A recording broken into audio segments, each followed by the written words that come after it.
Hello guys, we are back with our next lecture. In this lecture, let us go through component level design guidelines. Guys, this is the second step in component designing, guys. From design to component level design, okay?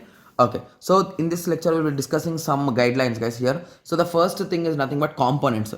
So naming conventions should be established for components that are specified as a part of the architecture model and then refined and elaborated as per the requirement at the component level mode.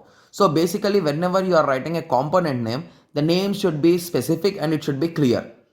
So that whenever the final component level model is made, at that time, if there is any requirement to extend that, it will be easy to understand and everything will be easy. So that is the reason why naming conventions play a major role in projects, guys. Always give a proper name for any kind of, even for variables also, you should give a proper name, because in future, if you are using that variable, you should have an idea that what you are using, right? Yes. Similarly, interfaces. So I hope everyone remembers the interface is nothing but it acts as a broker between two components, guys.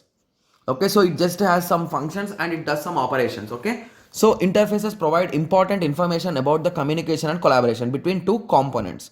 Between two components you can write. Okay, similarly, dependency and hierarchy. So basically, we are not saying that there should not be any dependency between the components or anything.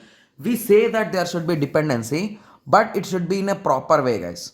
Okay, guys, we'll be discussing about two dependencies in our next lectures. That is nothing but cohesion and coupling. We'll be discussing about them. Okay, so don't worry about that. Okay, so it is a good idea to a model dependencies from left to right. That is nothing but inheritance from bottom to top. So these are the two models which we will be learning, guys. Don't worry. From left to right, dependencies, and inheritance from top to bottom. Sorry, bottom to top. Right? Okay. So assume that you are having two modules, guys. So inside two modules, you are having small components. Okay. So in between components, okay, components or elements also we can call, in between components or elements, if there is a relation, that is called as cohesion, guys.